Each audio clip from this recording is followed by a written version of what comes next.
Guys, it's Nick the Booksmith. Welcome back. My face is back. I promised to show you the bag I was working on the last video that I did. So I will show you that. I did. So what you saw, that last thing where I said I was gonna top stitch and all that stuff.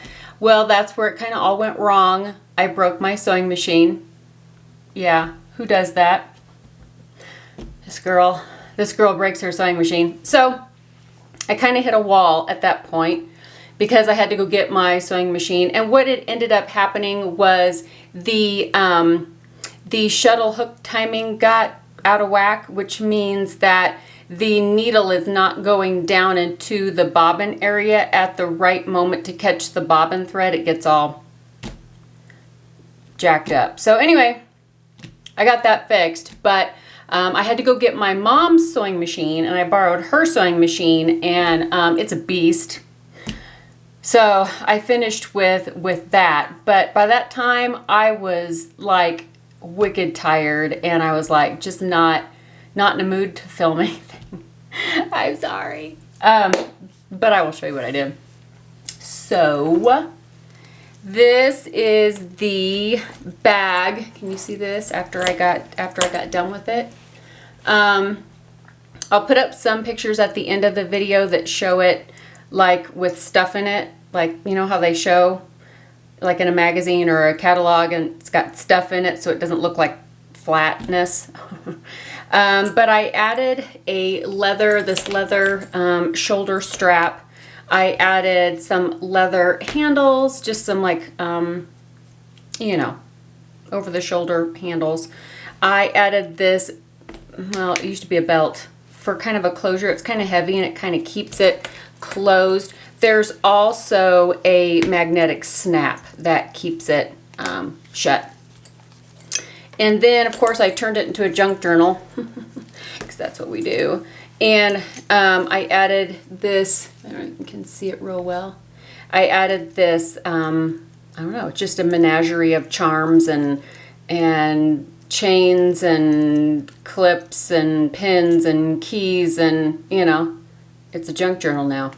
So what I did, because I was kind of constrained for time, I cannibalized these leather handles and this strap from another bag, and I went ahead and put them on here. Now I did create my own, see my own little strappy things over here, and these, I made these to attach the straps to. These are leather as well, and but I am going to be making my own handles. It's just, I had these and they went with this bag so well, it was kind of a shame not to go ahead and, you know, use them. Not gonna hoard. We're not hoarding. We're not hoarding stuff, we're using stuff, right? Because if it sits in a corner, it doesn't make you happy. At least that's my theory. So anyway, it turned out, I think it turned out super cute. It's, like I said before, it's like a hobo bag style. It's not huge, but it's not small either. It's kind of a nice in-between size. I did put one of the Tim Holtz, do you know his plates? There's a package of like metal plates that you can get, and it was silver, so I put it away. I used my gold metallic paste wax, and I just rubbed that, it's like rub and buff, and I just rubbed that over the top of it, and then I sealed it with a clear matte acrylic, like an artist fixative, so it's not going anywhere. And then I put these brads through it, and there is a leather background, like a little plate behind it, and just some old fabric, some old linen. So I think it turned out kind of super cool. I mean, it's not the Ralph Lauren bag, let's be honest. But it was also not too grand, and you know, so there's something to be said for that. I will carry this with honor. I do love this bag. This is my style of bag. I love the hobo slouchy kind of style. And of course, you know, I love all the doodads that we add to junk journals. So, and of course these can be switched out. with your mood. Yeah. So I hope what I showed you, even though, like I said, it's not a tutorial. Please don't ever say that's a tutorial. Maybe it gave you a basis for reference as far as putting bags together. Maybe it showed you some things not to do. Do as I say, don't do as I do. And maybe it showed you that maybe you do need a pattern. So there are lots of really nice patterns out there. So go get one. And I really enjoyed making this bag. So I will be making more because I do enjoy the process so much. And now that I've kind of got some of the kinks worked out as far as my pattern goes, maybe I will miss those roadblocks in the future and not break my sewing machine. Okay, I can't promise that. I might break my sewing machine. I am going to get a like an old sewing machine like my mom's. My mom has an old Kenmore. She bought it like when I was just a few years old back in the 70s. And it's a tank. It's a tank. So I will probably just start looking on Craigslist and find me something like that as a backup sewing machine. Or also because the motor is bigger in the older machines, and all, at least the ones I'm looking at, the Kenmores that are like 1970s era, they have all metal internal gears and parts and stuff, which don't break as easily as the plastic junk they put in everything now. Everything's made out of plastic. And just because it says it's heavy duty, don't believe what they say. Do you know me? You know who I'm talking about. So that's what I'm going to do. And I mean, you can find them really reasonably because everybody wants a new machine, right? Well, I think you need one of each. Okay, so something cool on this bag that I didn't show you in the last, and you might have noticed, is I really tried to match up the pattern so that on the side, everything looked like it all matched. There's still strings everywhere. So that it matched up nicely. Do you see how on this seam, how the pattern matches up on the seam? And if you buy an expensive bag, that they do that. They make sure that that is all matched up, even if it's you know, different colors. Like, see how these are different colors. The main pattern still matches up. So that is just something to keep in mind when you do make a bag, to be cognizant of your seam lines. And also here on the front of the bag, as well as the back, because I kind of cut them the same. Do you see how this has kind of a center motif? It kind of, I centered it so it's not like kinked over here and it kind of looks off center. So that is another thing in expensive bags, that they make sure that whatever the design is evenly spaced on the front of the bag as well. So just an FYI there, if you have a pattern that you can match up on a fabric, because sometimes you don't and it doesn't matter, right?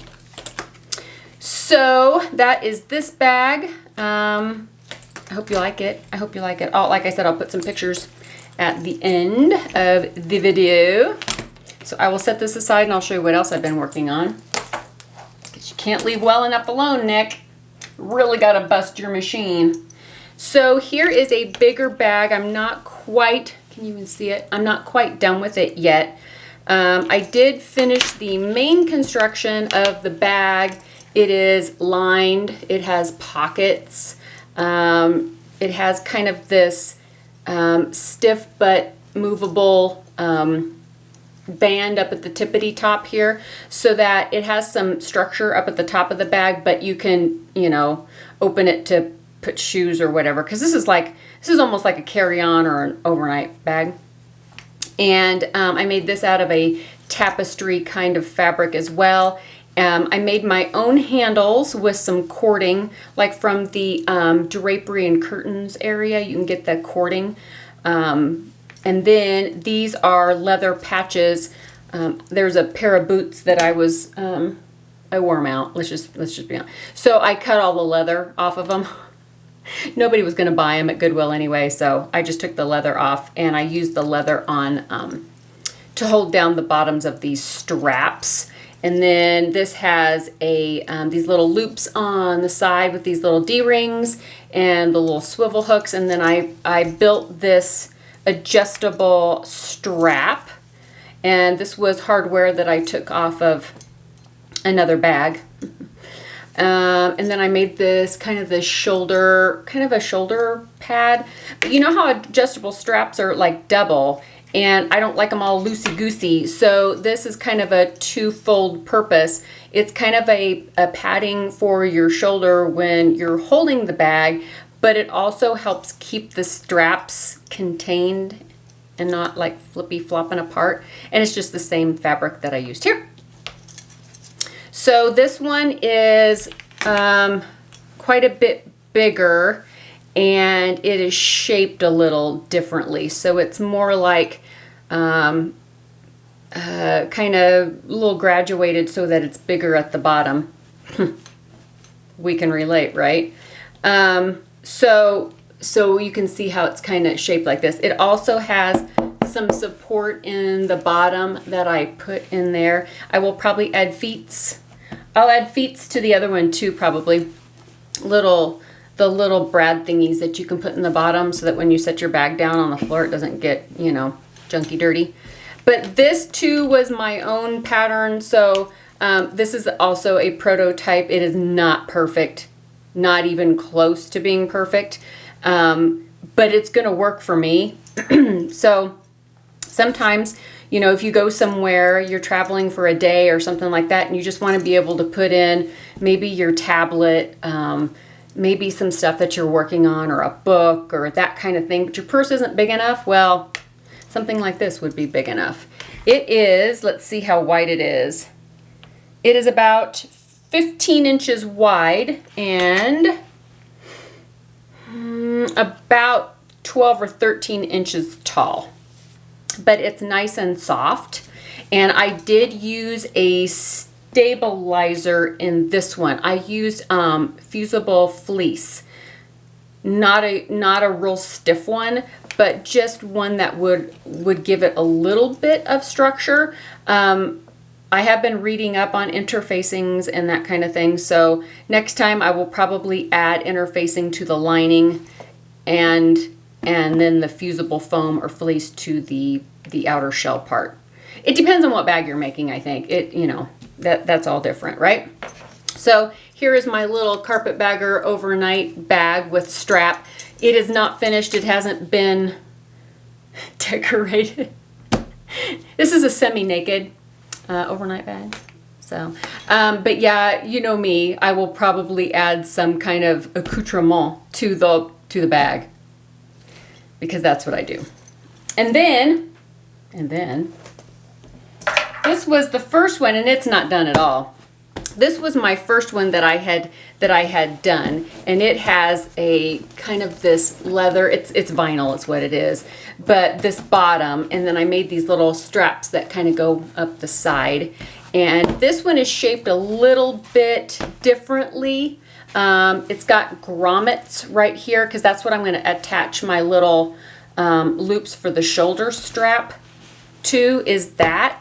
And then up here there's going to be handles just like on the other one, and then I'll probably do some sort of a magnetic closure on that. And this one is much bigger. This one is super duper wide. It's like 3 or 4 inches wider. So I think it'll hold a lot, but it's got the pockets too. And this was actually my first prototype that I was working on. So this one needs to be finished as well. But I think they're both cool. I think I like the shape of this one a little bit better. You know how you're working on something, if you're making something, you're kind of making it up in your head. Sometimes you get halfway done and you're like, well, why didn't I just do it this way? Because this would have looked so much. That's what happened. And that's why this bag isn't finished. And I started it before this bag, because that's what I do. So anyway, that was kind of the thought process on these. So I guess that's it. Is that it for the bags for now? Like I said, I'm going to be making some more, but I need to get back to making a book or two and some other stuff. I got the design team project for Graphics Fairy that needs to be finished up. Got to get that done, and I got to finish up the books that I've already started for Etsy. And I'm going to be having an end of the year sale, both Etsy and Teachable, and I wanted to get up one more digital kit at least in the Etsy store before that happens. So I will let you know when that end of the year sale, it's going to be in a couple of weeks, mid-December. So I will let you know when that starts. And is that it? I mean, I'll be back with more DIY, not DIY things. DIY, not tutorial things. Well, some of them might be tutorials. If I know what I'm doing, it'll be a tutorial. If I don't know what I'm doing, it'll be, you know, do this at your own risk type thing. So there's that. I think that's it. I hope everybody is having a good week. It's Monday. It is Monday. It is truly a Monday. It's been one of those Mondays. Actually, all last week was just one big long Monday. I never got to Friday. I never got a weekend. It was just 7 days of Monday, which is not fair. I'm just going to put that out there. It's not fair that I had 7 Mondays in a row. It was like everything I tried to do like fought me at like every turn. And it was like I would hit this insurmountable wall, like my sewing machine breaking, that I couldn't like go fix it and just be, you know, it's like I had to call a guy and take it to the guy and get the guy, you know what I mean? It was like that kind of stuff was happening to me like left and right. And I tried to film last week and I tried to get everything, every time I tried to film, I would hit a wall and I wouldn't be able to finish a project. It was so frustrating. So I apologize for not uploading last week, but that's why. It was just this perfect storm of obstacles, Mondays that happened to me. So hopefully this week will be better. We will see. We will see if the Monday raises its ugly head again. Because it has, you know, the opportunity to do that again, I'm sure. But I have my chocolate-covered gummy bears. If you have occasion to find these. I got these at Tuesday morning, and they're fabulous. Like fabulous. Like I ate a whole package for lunch yesterday. They're fabulous. So I'm not enabling anybody. And I didn't think I would like milk chocolate gummy bears. I like gummy bears, but just, you know, don't put anything on my gummy. No, you can put milk chocolate on my gummy bears. That will be just fine. Thank you very much. And these are a softer one than the Haribos, so they're not quite so chewy. I don't know if I would like the Haribos covered in chocolate, but these are real soft. And I usually don't like the real soft ones, but you put them, you know, in a robe of chocolate, I'll eat them. I'll eat anything. I'm like Mikey. I'll eat anything. I eat all the time. Yeah. I'm looking at you should see my outfit today. I'm going for my 5-year-old wants to dress herself before she goes to school. That's the style I've got going on today. I'm kind of embarrassed. I won't go out like this. Maybe. All right, guys, I will see you really, really soon. I'll be back with some more DIY, not DIY, and all that other stuff I mentioned, the books and all that rot. So I will see you really, really soon. And put a comment down in the comment section. Just say hi. Say you missed me, because I missed you guys. And I'll see you in the next video. Bye, guys.